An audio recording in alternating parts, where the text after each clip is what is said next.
Para po sa ating topic na incarnation, getting out of our comfort zone, ito po yung tanong natin, no? How does the incarnation of Christ inspire us to leave our comfort zones in order to serve God? Papaano yung incarnation, yung pagkakatawang tao ng ating Panginoong Jesucristo, nag-i-inspire sa atin, nagbibigay sa atin ng lakas ng loob para iwanan yung ating mga comfort zones para maglingkod sa ating Diyos. Now, sa mga devotions po natin, marami po tayo rito na mga hindi nababanggit at hindi na isasama sa 15-minute devotions po natin. Kaya po, ito meron tayong mga separate videos para ma-emphasize, bukod sa discussion, ma-emphasize natin yung ilang mga puntos sa topic po natin. Now, meron po akong dalawang quotation po rito na gusto kong bigyan ng emphasis. Sabi po ni David Platt, "Radical obedience to Christ is not easy." Yung pagsunod sa ating Panginoong Jesucristo, hindi po yan easy. Baka kasi po masyadong easy na yung buhay natin, masyadong tayong komportable, hindi natin namamalayan, hindi na pala tayo sumusunod sa ating Panginoong Jesucristo.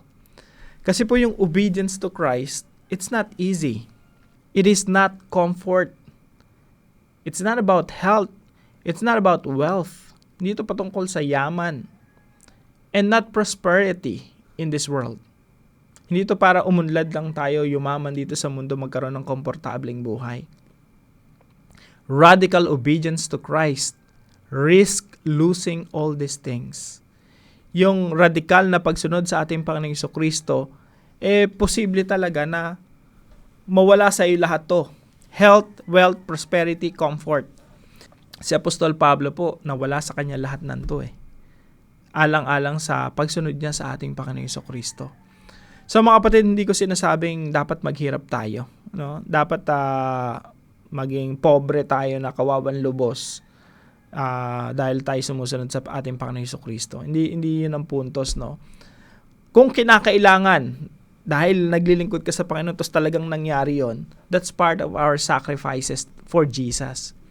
Pero pakatandaan lang po natin mga kapatid, baka masyado na tayong na-entertain ng mundong ito at hindi na tayo nakakapaglingkod talaga sa Panginoon.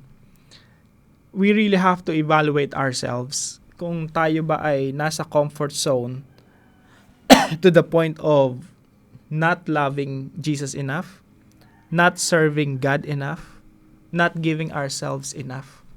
Lahat po ng pagbibigay may sakripisyo. Lahat ng pag-ibig may sakripisyo. Lahat ng paglilingkod may sakripisyo.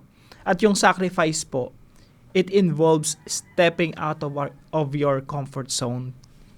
Sabi po rito sa isang quotation, "Don't ask God to guide your steps if you're not willing to move your feet."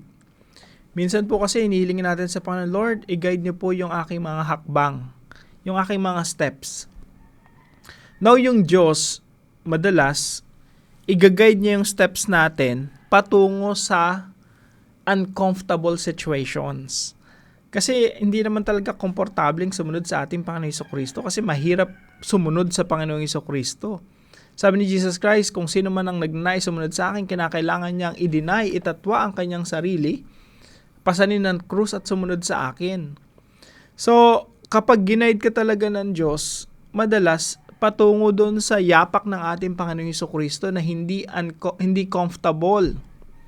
Now, sabi po rito sa quotation na to, wag mo nang sabihin sa Diyos na gabayan ka ng Diyos sa iyong mga hakbang kung hindi ka rin naman willing humakbang patungo doon sa direksyon ng Diyos.